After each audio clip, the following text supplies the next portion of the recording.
Dan Sheridan here. Thanks for listening. We're talking about taxes and government.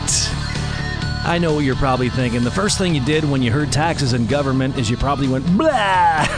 Most of us associate taxes and government with death and corruption. Now, there is some truth to that. However, I want to put a positive spin on this because there are many positive things about taxes and government. So we need to think about government and taxes in their true light to get a proper handle on these two concepts. If I were to title this series, I would call it We Sail Together. Now, that sounds a little more nice, doesn't it? It sounds more pleasant.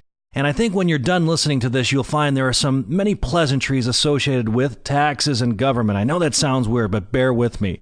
What is government? Who runs it? What are taxes? How much tax should we pay? Who decides how much? These are questions we seldom ask, and some of us think we already know the answers, and others really don't care. But these questions are so important that wars have been fought over them. And I'm asking them here to make you think. The more you think about them, the more you will realize how important they are. So the question is, we're going to start with taxes. What are taxes?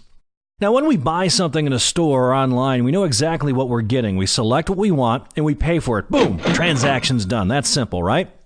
But paying taxes isn't that simple. It's a little hazy what exactly our tax money is paying for. And unlike shopping for iPads or shoes or whatever, when it comes to taxes, we usually don't put the items we pay for on our shopping list or our Christmas list.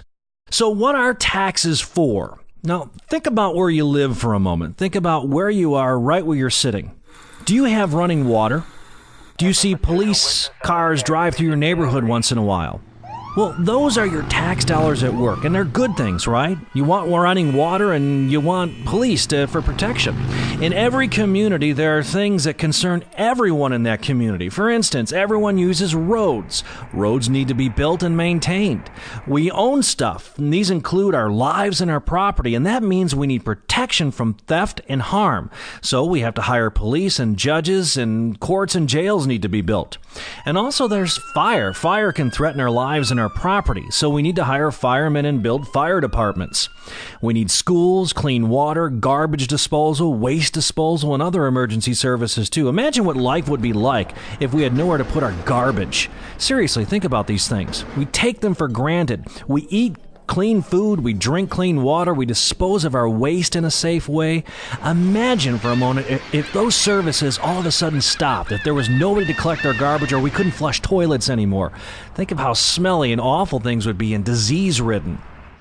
Now, there are other things we could add to this list, and these things aren't free. Somebody has to pay for them. And since everyone in the town is equally concerned with these things, each person has to pay their fair share. And that fair share is a tax. Now, let's examine money for a minute. What is money? Say you want to buy something and that item costs $25. You fork over the money and take the product. What's the nature of that transaction? Well, basically, you're handing over $25 of your hard-earned money and getting in return a product that someone worked hard to make. Basically, you're exchanging your private property for somebody else's private property. That $25 is your private property turned into money, which is in turn used to exchange for another person's private property. That's called an indirect exchange. But the basic idea is that both parties in a purchase are exchanging private property. Now, apply this lesson to taxes. A tax is some of your private property that's taken for public purposes. When the government takes your tax, it's supposed to give you back in exchange needful services such as good roads, police protection, fire departments, and other necessary public services. We already mentioned a few of them. Good government maintains the road you travel on. It also protects you on those roads with safety measures such as speed limits, stoplights, and police. We feel comfortable leaving our homes and traveling because we know it's convenient and safe.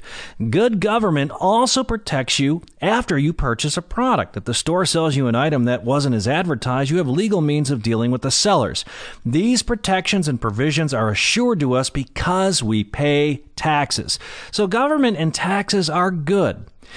By discussing taxes, we are at the same time answering the question, what is government? Now, we'll ask that question in our next audio. What is government? That'll be next. So stick with me in this program. I really hope you're learning something.